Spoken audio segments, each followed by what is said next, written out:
দখলদার ইসরায়েলের সব বাধা পেরিয়ে শেষমেশ গাজার জলসীমায় ঢুকে পড়েছে গ্লোবাল সুমুদ ফ্লোটিলার জাহাজ মিকেনো। পথে রয়েছে আরও ২৩টি নৌযান।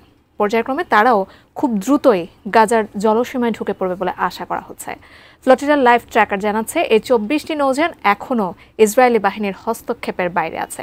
গাজা উপকূলের খুব কাছাকাছি রয়েছে তারা, আরও জানাচ্ছেন এসআই রাজ। অবশেষে ফিলিস্তিনের অবরুদ্ধ গাজা অভিমুখী আন্তর্জাতিক ত্রাণবাহী নৌবহর গ্লোবাল সুমুদ ফ্লোটিলার একটি নৌযান ইতোমধ্যেই গাজার জলসীমায় প্রবেশ করেছে। ফ্লোটিলার লাইভ ট্র্যাকার অনুযায়ী মিকেনো নামের ওই নৌযানটি ২ অক্টোবর গাজার উপকূলে ঢুকে যায়। তবে এটি ইসরায়েলি বাহিনীর হাতে আটক হয়েছে কিনা তা এখনও নিশ্চিত নয়।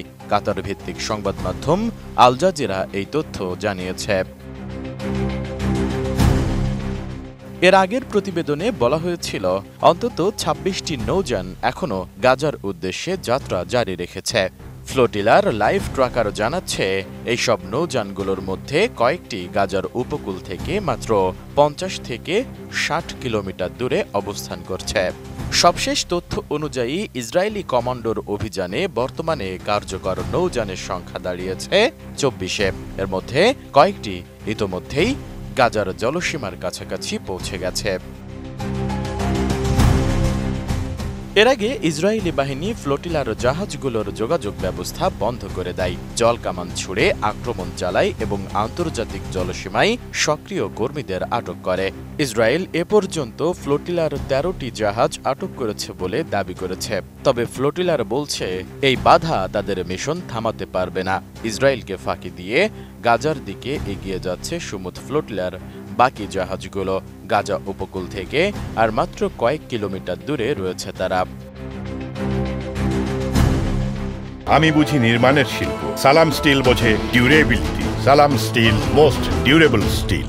গ্লোবাল সুমুদ ফ্লোটিলার ভাষ্য, অবৈধভাবে চালানো ইসরায়েলের বাধা সত্ত্বেও তারা গাজার অবরোধ ভাঙতে এবং একটি মানবিক করিডোর খুলতে দৃঢ় প্রতিজ্ঞ। তাদের দাবি, যুদ্ধবিধ্বস্ত গাজায় অনাহারে থাকা ফিলিস্তিনিদের জন্য এই নৌবহর খাদ্য ও মানবিক সহায়তা বহন করছে। গ্লোবাল সুমুদ ফ্লোটিলা সমুদ্রপথে গাজায় ত্রাণ নিয়ে যাওয়ার একটি বৈশ্বিক প্রচেষ্টা। এই নৌবহরে রয়েছে ৪০টিরও বেশি বেসামরিক নৌযান। এই বহরে প্রায় ৪৪টি দেশের ৫০০ মানুষের মধ্যে রয়েছেন যুক্তরাষ্ট্র, স্পেন, আয়ারল্যান্ড, ফ্রান্স, বেলজিয়াম সহ ইউরোপীয় পার্লামেন্টের নির্বাচিত প্রতিনিধি, আইনজীবী, অধিকার কর্মী, চিকিৎসক ও সাংবাদিক।